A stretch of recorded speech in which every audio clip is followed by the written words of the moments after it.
Hello guys, this is Hustle and Fun, and I'm coming to you today with a 2010 Honda Pilot, and we will be doing the brakes front and back. Not quite sure if I'm going to split the video this time or not, but I will do a couple of things on the car, including our SUV. I will be replacing the brakes and also rotating the tire.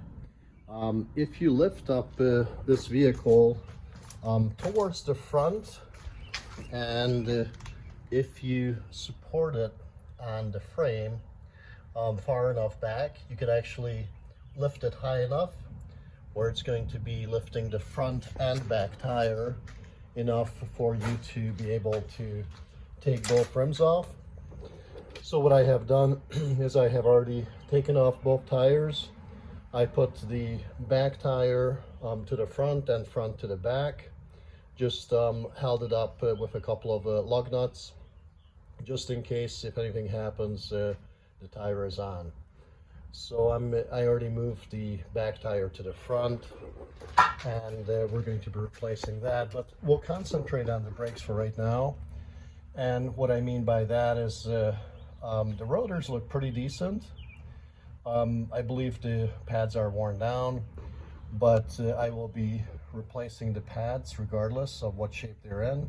But I'm pretty sure they're pretty worn down. So let me get started on this and kind of tell you how it goes. All right, guys. So what you have to do on here is there's two bolts right here. That's a 17 millimeter, and there's another 17 millimeter. These hold on the calipers, and you have to loosen these. I already have loosened it. As you can see, it wasn't bad at all for being in the rust belt. Someone did a good job last time. They must have put some lubricant on and or no seas. I'm not quite sure what they put on here, but it's working well. So I'm about to take these out, and once you take these out, you can actually remove the caliper and the brake shoes with it. What you do is you pry this open with like either pry bar, or you can use a screwdriver, and well, in this case you don't even have to pry it. It comes off pretty easily. So once you take this off the caliper, you can see the cylinders in here. You have to push that back, but when you take the caliper off, make sure that you support it so all the tension will not be on the hose. You can either put it here, you can use either zip tie or anything to hold it up there with, so there's no tension on the brake line itself, so that's not holding up your caliper. So once you do that, you want to clean up some of these things, and you would replace the brake pads. I will show you how to do that. I will grab some new brake pads for you. So this will come off like this, and I will get the C-clamp. I'll show you how to put that on and push the cylinders back. There's two cylinders on this. So give me a second and we'll go from there. So what you do is you can pry behind here, and you can pry these pads out of the way. There's one of them, and here's the other one. As you can see, these are more than worn. I mean, they have past their life expectancy, and there might have been some scoring on the rotors. We'll see if the rotors don't look horrible, so we may keep them for right now, but the customer may want to replace these. Most shops would replace these by now, but we'll let them see it, and if they choose to go with it, we'll go with it. This is actually for a friend of mine, so we'll see what they would like to do. Okay, so I got the caliper, I mean the C-clamp in the caliper into the cylinder, and the way you can use this C-clamp is when you push this button, this actually slides in all the way, and once it bottoms, you can actually twist this in. And you keep twisting it till this cylinder is even with the caliper. So you have to do that for both sides. What you may want to do is open up your hood, find a brake reservoir, take the top off, and just leave it open while you're pushing this back, because some of the brake fluid will be going back into that reservoir. Since it's all the way out the cylinders, it will need to go back in, and when you do that, the level of the brake fluid will be rising. So let me get this done and go from here. All right, so we got one of the cylinders back. Now we have to work on the other one to get this back all the way also. And be careful that the rubber seals around it are in good shape. I may push this back just a little bit further to make it even all the way, just to make sure it's easy to put the brake pads back in. But go for it, get both of them back, and then we can start putting the pads in. The customer decided that they will go with this rotor. As I said, this is not technical. I mean, it wouldn't be something that you would see in a book that you would keep this rotor. Most of them would either cut it, meaning that they would get it nice and flat, or they would replace it. Now nowadays they don't really cut rotors anymore, because they're made a little bit thinner than they used to be in the good old days. So you would probably replace them, but at this point we're going to put the brake pads back. They will be under warranty, so if they wear down, you can always put another set back. Since it may not be contacting the whole surface, it might be contacting a little bit of this rusty spot, might be squeaking a little bit, but it will be a lot better than it was before. So don't crucify me because of this. This is, you know, they wanted it, so this is the way that we're going to do it for right now. We may come back and we may replace it down the road, but for right now, this should suffice. Just a little tip on these double cylinders is that when you push in one side, the other side may be pushed out, and when you push that side, that may push out. So, but that shows that it's working properly. It's supposed to be like that. It equalizes basically a pressure that's applied by your brake pad. I mean your brakes as you brake pedal as you step on it.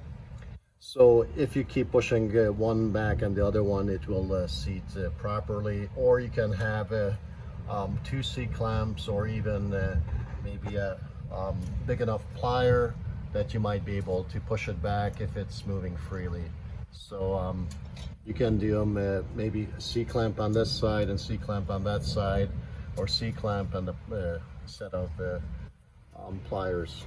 So anyways, get them back, and then we will be ready in just a few minutes to put possibly new hardware. I'm going to see it if it came in the kit, and replace this metal piece and also the bottom one with new ones, and then put the pads on.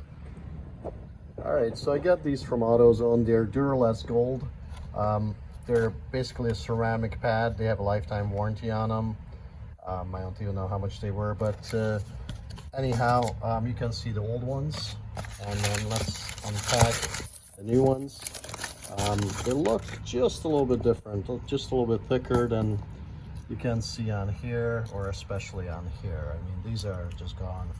So we're going to be putting these on. As you can see, there's a little indicator that the other one did not have, so it did not show that it's wearing down. So the indicator should show when it gets low that it's time to change it. But you should get your brakes checked once in a while, maybe once a year or so, or when you're getting close to wearing them down, maybe every oil change or two, so you don't get a surprise and have this happen to you. But anyhow, we have new hardware that came with it also, so we'll be changing the hardware, taking the old one out and putting the new one in. You just pop it out with your screwdriver, and then you may have to clean out the back of it because it may have some rust on it if you're in the rust belt as well. And then you'll have to kind of squeeze it in there on both sides, top and bottom. Take a look. I believe it should be the same type for the top and the bottom, but if it's not, just match it up with what you used to have before you take it off. So I'm about to pop these out and then see if we can get the new ones in. So as you can see, I just put the screwdriver behind this tab and it comes right out. And also for the other side, I do the same thing. And that pops off also. It's kind of hard to do this with one hand and pry it off. But you get the idea here. It's popped off. And then you scrape it off if you have maybe a brush, a wire brush, you can clean that off with also. And then you just press it back in, and the end result should look like this, like you have it on the bottom. So another hint is that one with the indicator goes to the back side of the caliper. So the indicator sticks out a little bit, as you can see right here. You could not put it on the front because of this bracket. So the way you install these is you place the little tab in the groove. You can do the top, you can do the bottom, whichever you would like first. And then you kind of give it a little bit of tap and you push it in place. Sometimes you may have to hit it lightly with like a rubber hammer to get it in place, but it seems like it went in back in place well. Then you grab the caliper and you put it back the same way that you took it off on top of this. I don't know if I can do this with one hand, but I'll try. So you basically just get it back in place and have this hole line up with the top, and obviously the bottom will line up with the bottom hole. And you get the screws through it, and you just tighten them. Let me get that done and I'll show you how I proceed. So just another helpful hint, what the pin slides into, the 17 millimeter, when you have a brake that's worn off, this will stick out quite far and the caliper may not go back in. So if you put a pry bar in here and you pry on this gently, it will go back. You can also move this kind of back and forth to get it loosened. That's what I had to do. And then gently start prying back. And that should push this hard back so you can put the screw back in. That holds the caliper in place. So that's something you gotta do. So it will be nice and loose. So the brakes won't be hanging up. So you gotta do that before you put the caliper back in. So when you're tightening these bolts, you may have to hold these also in place because these may start spinning on you once you got them free like I showed you. So you may have to hold these in place. Don't hold the rubber part but the metal part actually, and then use the 17 millimeter to tighten both of them. So everything should be all put back. Sometimes you may want to bleed the brakes. It's a good idea to do that. What you would do is if you have enough jack stands, lift the car up. Obviously you should have jack stands to make sure that it doesn't fall on you, and follow all the safety procedures when you do this. But you need to go from the furthest away from the master cylinder. So that would be the passenger side rear, then do the other rear, then do the passenger side front, and then do this one last. So you could do those in that order to do the bleeding, but we did not open the system up, so we may just be able to get away with that. So but it's always a good idea to bleed the brakes. You can watch the procedures of how to do that. But for now, we're done with this brake. The other side would be done the same way, and Once we put the wheels on, get the other brakes done, we're ready to test the car, but we need to check to make sure that the brake fluid level is good. It should be high enough since we're pushing back on the cylinders, but let's check that before we take it on a test run. Alright guys, so basically the brakes are done. I have taken it for a test drive, and just like I said, it's scraping just a little bit, but that's going to stop in the next day or so, and it's going to be fine. The brakes are working well. We didn't need to bleed them.